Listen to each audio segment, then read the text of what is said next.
Miami Hurricanes have officially missed out on the college football playoff, and we now know the Canes' bowl game destination and reported opponent.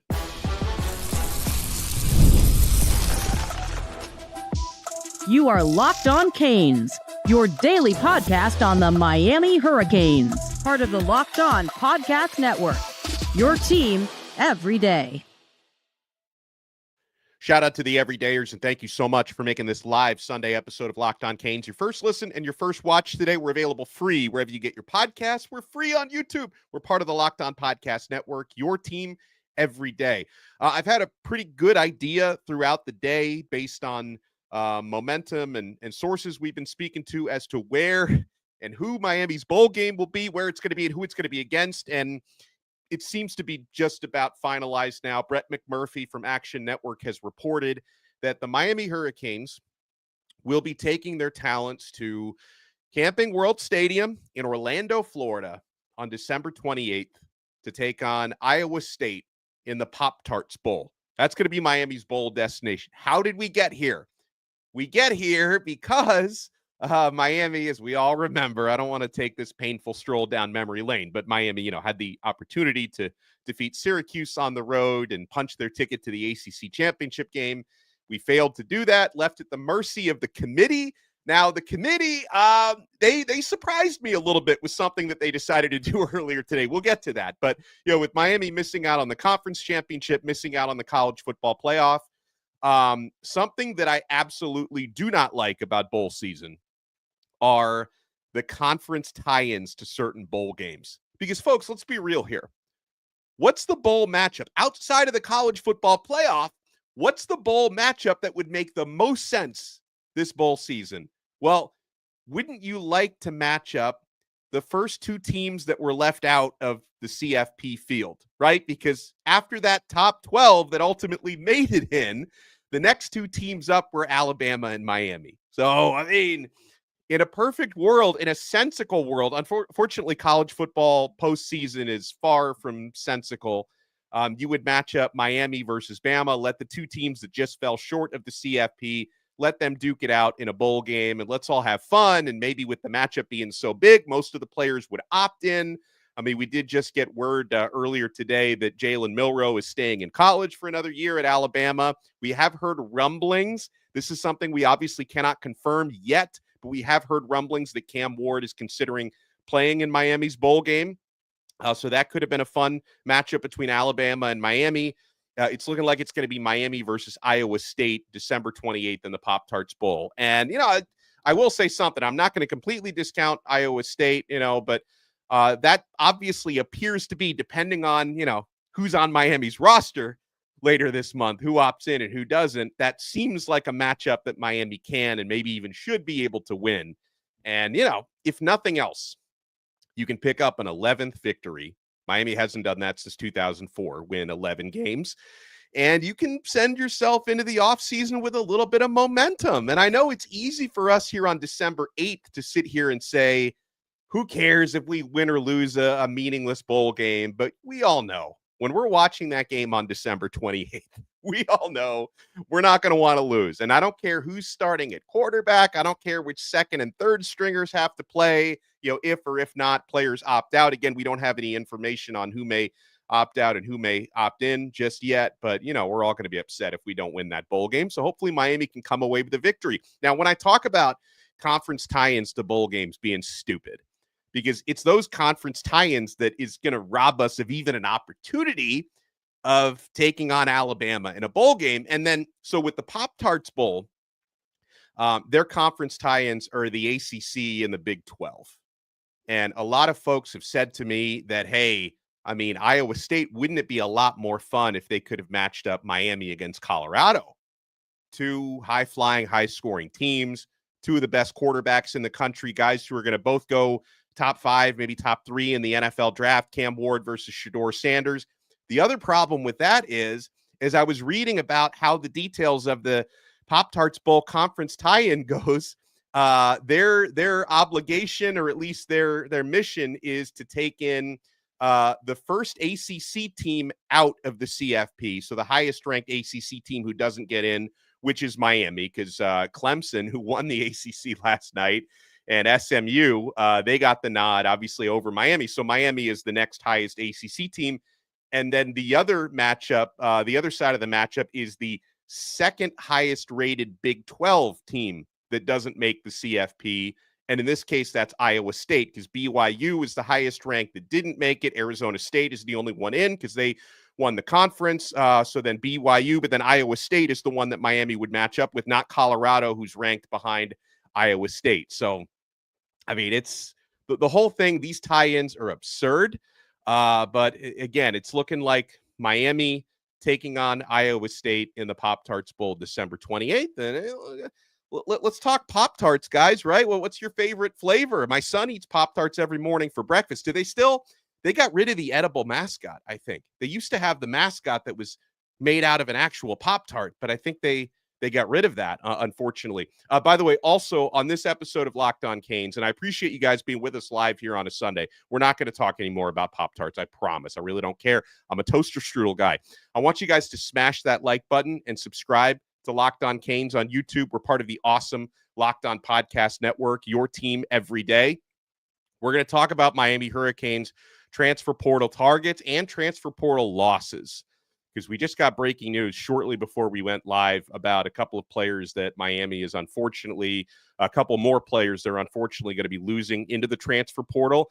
But let's talk about what did surprise me from the College Football Playoff Committee. And we've essentially known since Tuesday night, 5 nights ago, that Miami's goose was cooked, right? The Hurricanes needed to be at minimum ranked number 11 last week. Not number 12, which they were, to get a spot, because you knew the Big 12 champion was going to jump in. So with Alabama getting that number 11 ranking and not Miami, we knew Miami there was essentially no path in. And Warren Manuel, the CFP committee chair, was basically saying that the metrics can't change for the teams that don't play in conference championship games. So we were already more or less resigned to our fate, right? But man, everybody really thought Alabama was going to sneak in, despite 3 losses and despite a 3-touchdown loss against the Oklahoma Sooners, which to me should have been like an automatic disqualifier. Like, sorry, your season is over. We thought Alabama was still going to get in, but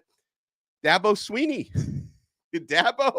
Cade Klubnik, they reshuffled the deck. So with Clemson beating SMU last night, it completely changed the conversation. And the crazy thing about that was, folks, the committee desperately wanted to do whatever they could to keep Bama in. And early in that game, in the ACC Championship, that was looking like it was going to be a blowout for Clemson. It was looking like a blowout. And I strongly feel that if SMU had lost in a blowout, that would have been the justification the committee would have used to say, hey, I'm sorry, SMU, you miss out. We're going to let Bama in. We're going to rank Bama ahead of you. I think the fact that SMU almost came back and won, I mean, we were 16 seconds away from going to overtime where anything could have happened. And then Clemson had the huge kick return, the passing play, the long field goal. It was unbelievable that the comeback that SMU nearly pulled off, and then the late game heroics from Clemson. But with that type of a game, the committee's hands were tied. And I'll tell you why their hands were tied, because, and I know that the SEC heads are out there still, they're still lobbying for Bama. Like, how dare y'all? How dare y'all exclude us? Committee, what are y'all smoking? We play the toughest schedule. SMU ain't played against nobody.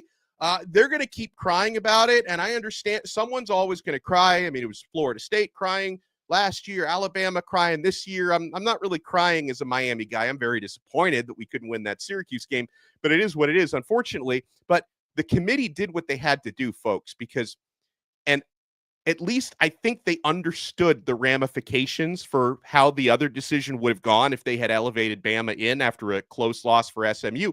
You would be sending the message that conference championship games are more harm than good.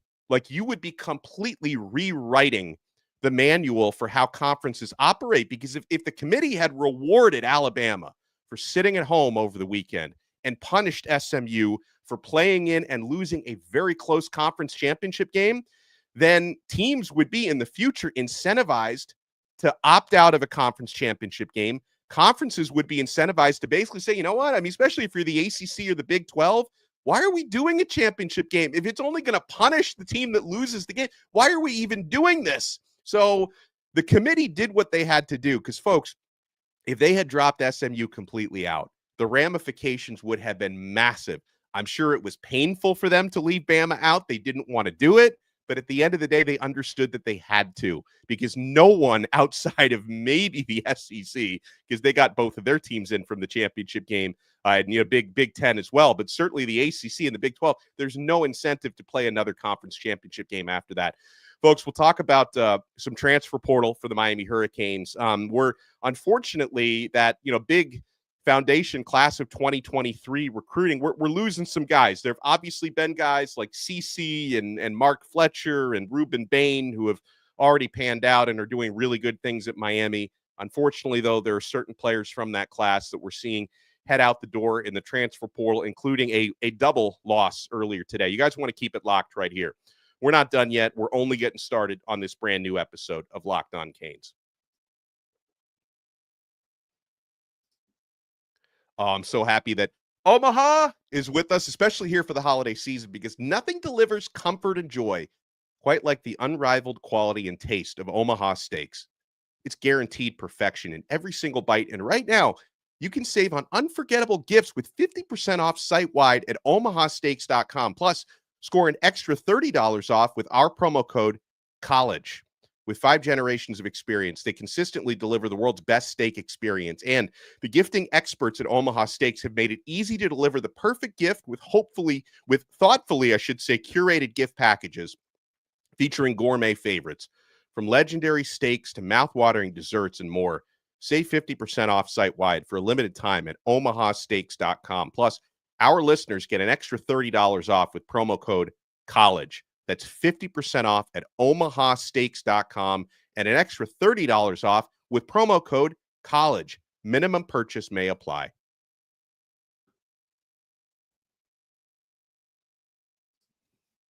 Thank you so much for making this episode of Locked On Canes your first listen and your first watch. Thank you for being here on a Sunday, especially I know that there's NFL games on, although that Dolphins versus Jets game doesn't look like the most exciting thing in the world. So thank you for being here. Make sure you smash that like button, and also make sure for your next listen, you check out Locked On ACC. Kenton Gibbs from Locked On Wolfpack and I host that show, taking you around the conference, all the big storylines. We'll be back for a new episode tomorrow. We'll talk about ACC champions, the Clemson Tigers, and what that means for everything around college football. And I guess, listen, kudos to Dabo, because Dabo Swinney knocks the Crimson Tide out of the playoffs. So I guess that was kind of a cool thing that Clemson accomplished last night. All right, folks, here's where we're at with outgoing transfers in the portal.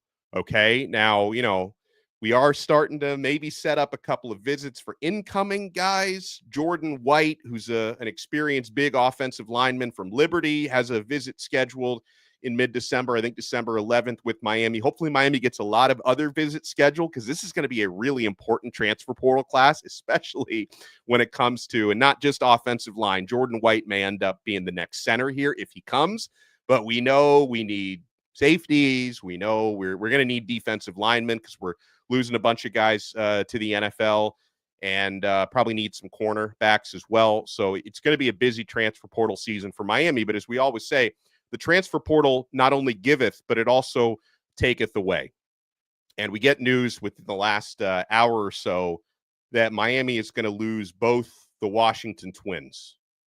Bobby Washington, linebacker heading into his third year, and his twin brother, Robbie Washington, who came to Miami as a wide receiver, but he started a transition this year to defensive back. I don't think he ever saw the field, or if he did, it wasn't in like a meaningful situation. It might have been like in a blowout type game earlier in the season, but Robbie was kind of starting to move from wide receiver to defensive back. Wherever he ends up, I don't know, if he wants to go back to receiver, or if he probably would want to go back to receiver, I would imagine, depending on where they end up. And, I don't know for sure if the Washington twins are a package deal, but they've played together at every level of football to this point. So chances are whoever lands one Washington is probably going to land both Washingtons. But, of course, anytime you lose players that came in with a lot of potential and a lot of ability, we're always going to be disappointed that the situation didn't pan out.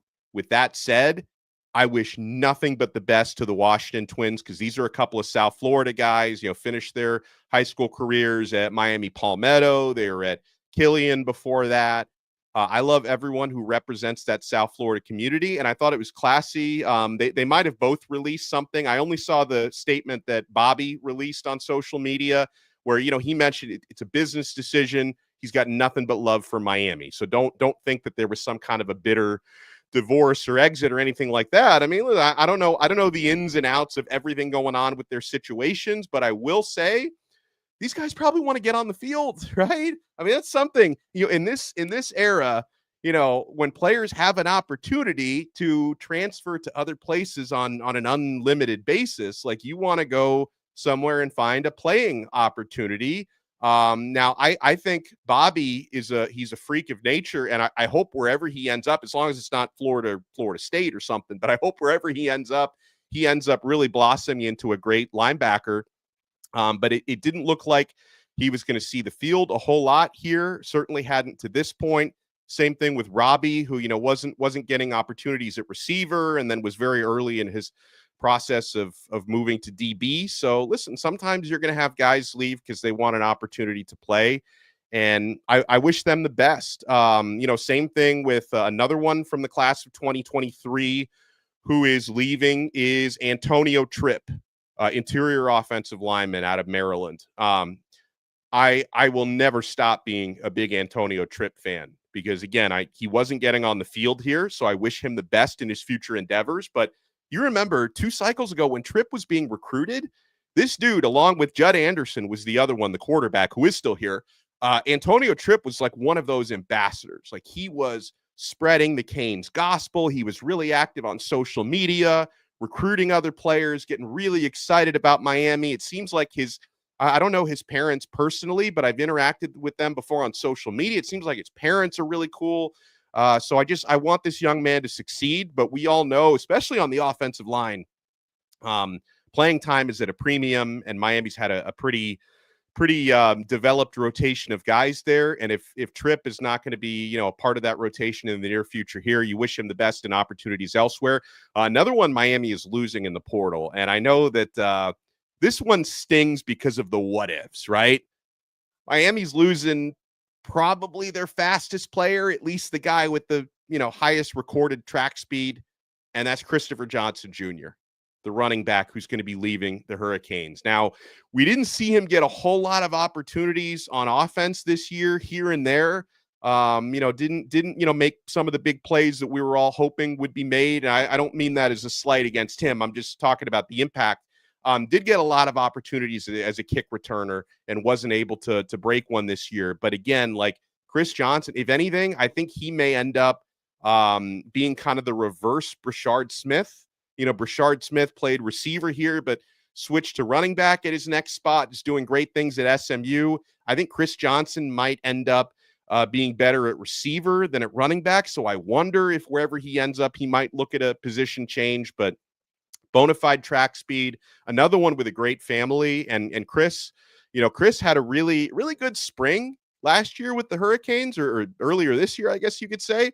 Because remember, in the spring, Miami didn't have a whole lot of bodies in the running back room. Damian Martinez had not arrived yet. Mark Fletcher was injured, and Chris Johnson really stepped up and played a hefty role in the spring. And I'm sorry that it didn't work out here. I really am. And so you have to. Is he going to end up at SMU like so many other guys that Miami has lost? But yeah, Chris Johnson, we found out it's either Friday or Saturday that he's going to be leaving. And the other one, or there's 2 more. One of them was not using a scholarship here, and this is a player I'm really fond of, Miles Mu-Young.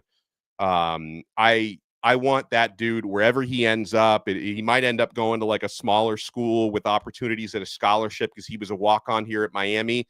But defensive back Miles Mu-Young, every time I watch that dude practicing, you would never think this is not a scholarship guy. Like, you would always, this is, it didn't look like a walk-on out there making plays in practice. So, and another one, a friend of mine would sit in the same section with Mu-Young's parents at every game, and they never missed a single game, and they were super gung-ho about it. So I'll say to Miles Mu-Young, thank you so much for all the all of what you provided to Miami for these last couple of years, and I'm wishing you all the best in your next spot. And, not surprisingly, Reese Poffenbarger was actually the first Miami player to announce he was leaving in the transfer portal. And it makes sense. Like, it was a weird when Poffenbarger, who's a great young man, by the way, when he arrived, about a year ago, 11 months ago and some change, Miami didn't know if they were getting Cam Ward. In fact, it seemed like Reese might be the only quarterback that came in last season. So, he probably thought there was a clear opportunity to get a lot of playing time here at Miami. But then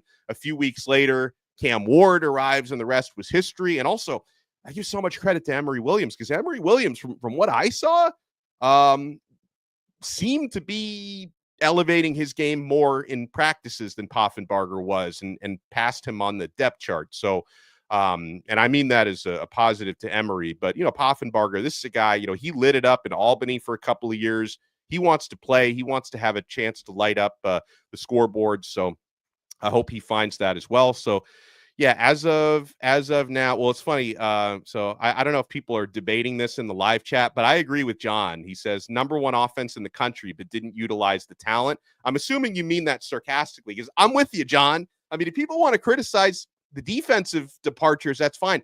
But on offense, it's like, can you really sit here and say, well, Miami screwed up by not giving Chris Johnson more playing time, or Ray Joseph, who's not in the transfer portal? I just threw him out there as an example of guys who didn't get a whole lot of burn this year. So if you're going to criticize Miami for not using these guys more, well, clearly they did something right on offense. Number one offense in the country, one of the top passing offenses, number one scoring offense, number one total offense in the country. So you can only criticize the offense so much, my friends. So we'll give you some more thoughts on who might be transfer portal targets for the Hurricanes. Also, man, I have very mixed feelings about, pursuing quarterbacks in the transfer portal. We'll talk about that and so much more when we come back. And for those who are just joining us, by the way, it's looking like Miami against Iowa State in the Pop Tarts Bowl in Orlando. So be ready to be at Disney, with your families during that holiday season before you catch Miami play at Camping World Stadium. Keep it locked right here, my friends. We're not done yet on this brand new episode of Locked On Canes. It's still FanDuel season, guys. There's so much football going on. We're heading into bowl season. College football playoff field is set. Sadly, we're not a part of it. NFL is in full swing, including today. You want to check out America's number one sports book, and that's FanDuel, because right now new customers can bet $5 and get $150 in bonus bets if you win. The FanDuel Sportsbook app gives you everything you need to place live bets on the NFL all in one place. So when you get a hunch in the middle of the game, you can check out the latest stats, view live play-by-play, and so much more right on the same page where you place your bets. Just visit FanDuel.com to join today. You'll get started with that $150 in bonus bets when you win your first $5 bet. That's FanDuel.com. Never waste a hunch and make every moment more with FanDuel, an official sportsbook partner of the NFL. Thank you so much for making this live Sunday episode of Locked On Canes your first listen and your first watch today. We're available free wherever you get your podcasts. We're free on YouTube. We're part of the Locked On Podcast Network. Your team every day. I thought Gary Furman at Kane Sport made a really good point about this whole SEC scenario. They're really upset. They only got 3 teams into the playoff and not 4 teams. They're all sticking up for Alabama. It doesn't matter how many games they lost. Doesn't matter that they got blown out by Oklahoma, who's 6-6. Doesn't matter that they lost to Vanderbilt. They're in the SEC. They won some big games. It just means more in the SEC. But I thought Furman made a fantastic point. For all this complaining that Alabama is going to do for the next, however many months, right? Although they're probably not going to sue anybody like Florida State did. But for all the complaining that's going on, we see people in the SEC what's even the point? Why do we schedule all these tough games? Why don't we just play cupcakes all the way? What are we doing here? You understand the benefit to being in the SEC is you get to be part of this super conference and you get all that extra TV revenue. Because last I checked, ESPN is paying a lot more. ESPN has the rights to both the SEC and the ACC. They're paying a lot more money for those SEC TV rights. SEC schools are making a lot more revenue money than the ACC, than the Big 12, because you're in that super conference. So if you guys in the SEC are going to start whining about not getting basically half the bids into the college football playoff field, okay, fine. If you don't want to be in the SEC anymore, come to the ACC, give yourself an easier road.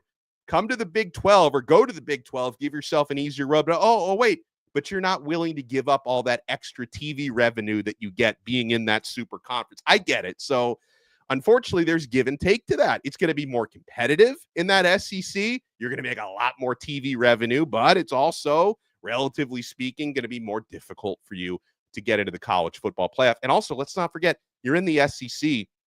You're also enjoying that big recruiting advantage, right? Because again, when there's a really close situation for a lot of kids out there, a lot of kids are going to default to, let me go to the team that's in the SEC, not in the ACC or the Big 12. So, I mean, you can whine about it, Bama, but just remember, there's another side to that story as well. We just had National Signing Day 4 days ago in college football, and I'm tracking some of Miami's signees in their high school state playoffs, and the guys that leaped off the page over the last couple of days. Miami quarterback commit Luke Nickel, who's a friend of the show, by the way. We had Luke on Wednesday. If you guys missed it, you can check that episode out. He leads now. They're on a 17-game winning streak. Milton High School, which is on their way. They're heading to the state finals. They're on their way to a second consecutive state championship with him as the starting quarterback. They blew out the number 2 team in the state. Milton is number 1 in Georgia, number 2 ranked nationally, by the way. They blew out the number 2 team in the state, and Luke Nickel was freaking wheeling and dealing. Had a deep ball that he threw to CJ Wiley, who's a Georgia commit, traveled 55-plus yards in the air, had a long touchdown run. The guy has wheels. Remember, Luke said it right here on Locked on Canes. People discount my athleticism. Not if they watch the tape, they're not. Luke Nickel was just unbelievable in picking Lee County apart. And then the other guy who, my God, I'm so glad we have Malachi Toney coming in from American Heritage, who's not only the best receiver on American Heritage, but might also be their best quarterback as well. Dia Bell, their starting quarterback, has been injured. They've got Malachi Toney playing QB, and he's unbelievable. And it's not just like option and wildcat stuff. He's throwing bombs as well. What an athlete. And of course, he's coming into Miami to play wide receiver, Toney. But hey, if Shannon Dawson, if we can find some creativity for that young man, get him involved in some wildcat formation, some direct snaps, Malachi Toney can do it all. So yeah, and of course, Miami's got a lot of recruits coming in that I really like, guys who just signed in the class of 2025. But the two that absolutely jumped off the page are Malachi Toney at American Heritage and Luke Nickel at Milton High School in Georgia. Both are on their way to the state finals and will probably win state championships. Grandpa Jim, you are correct. Iowa State versus Miami in the Pop Tarts Bowl in Orlando. Hope to see you there, Jim. If you, I think Jim likes to hang out in Mexico for a lot of the year. But Jim, if you want to come back stateside and check us out at the Pop Tarts Bowl, I would love to see you out there. All right. Man. So, as far as transfer portal targets go, we're going to talk more about this in the week coming up because the transfer portal is officially opening tomorrow. We're going to see a lot more names get into it, Miami players and Miami targets. Miami has, I think, 5 players so far who have declared for the transfer portal. I expect, somewhere between 10 to 15 to leave. So there's going to be more exits. Hopefully it's mostly guys who were not, top of the depth chart players, which, you understand it sometimes, guys who want more playing time elsewhere. It is what it is. We wish them the best. Hopefully we don't lose any projected starters in the portal. But the guy who's number 1 on my list, and unfortunately, it's very early. I don't see a whole lot of the national sites linking him to Miami. I hope they're wrong because, last year I didn't see a whole lot of national sites linking Cam Ward to Miami until it happened, basically. But the guy that I want the most, I think, is Purdue safety Dillon Thieneman. This kid is a stud. 210 tackles, 7 TFL, a sack, 6 interceptions, 2 forced fumbles in the last 2 years at Purdue. This guy is, he would solve a lot of your problems in the back end. If you could bring in Dillon Thieneman, stud safety from Purdue, who has entered the transfer portal, his coach His coach got fired, so there's a lot of players from Purdue and other situations like that who are leaving their programs. He's going to be very sought after, but Dillon Thieneman is the type of guy that could be a program changer if you can land him here. Another player that I really like, I see him mostly getting linked to SEC schools so far, I think, but hopefully Miami can take a look, is Barion Brown, a receiver from Kentucky. And the reason why I like Barion Brown so much, it's not just, his possibilities as a receiver, but the guy is an ace kick returner. I think he's had like 5 kick return touchdowns in the last 2 seasons. Like that, we've needed some of that in our lives here, man. Our special teams return game was really nothing special this year. So we could use a guy like that. I really, you guys already know this. I really want Kevin Concepcion, the slot receiver from NC State. But so far, he, according to Pete Nakos at On3, the teams that they link KC to are Colorado, Alabama, Auburn, Penn State, and Kansas State. I have not seen any mention of Miami yet. Doesn't mean Miami will or will not get into the mix if they are interested. I don't see why you wouldn't be interested in a guy like Kevin Concepcion. And we've seen Miami linked to certain quarterbacks. There was I'm going to say it in air quotes, a report yesterday, but I don't think it was from any serious reporter because I couldn't find any real legs behind this. I'd be interested to be wrong about this one, but I saw some reports on social media on Saturday that were attempting to link Miami to Nebraska quarterback Dylan Raiola.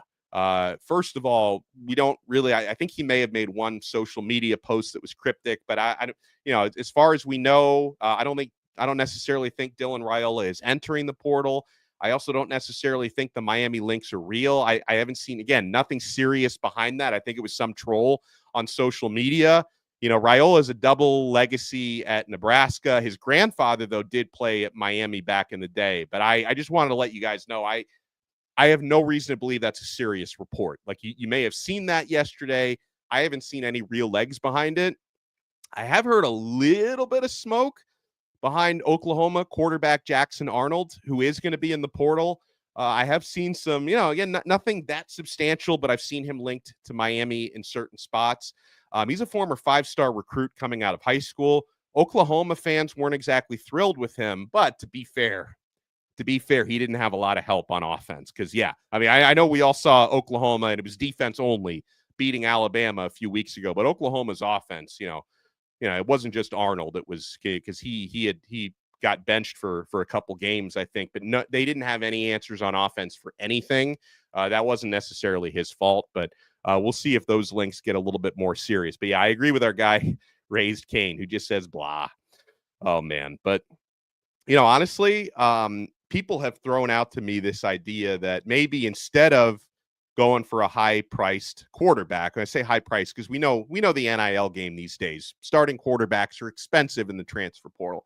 Instead of going the starting quarterback high bidding route, maybe we focus on Emory Williams and, use the NIL resources for the positions of need. Safety, defensive line, cornerback, center seems like something Miami really wants. But yeah, I guess my counter argument to that would be a lot of times players at other positions would say, hey, like I want to be really excited by your quarterback before I come there. Now, that may sound a little unfair to Emory Williams, who I believe in, but obviously he's not experienced. He hasn't put up a whole lot of stats yet.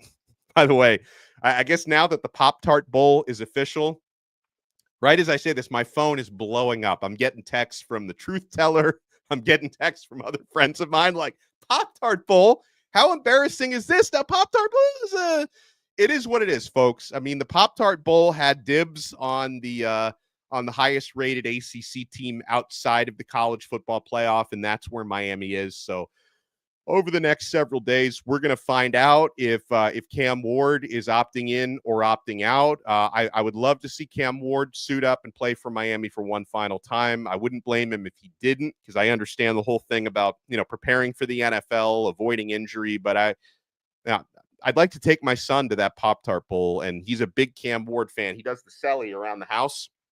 So if we could watch Cam Ward in person one more time, I would be all for it. All right, my friends, make sure you smash that like button, subscribe on your way out. Make sure you make Locked On Canes your first listen and your first watch each and every day. And we'll talk to you again tomorrow on another episode of Locked On Canes. We are part of the awesome Locked On Podcast Network, your team every day.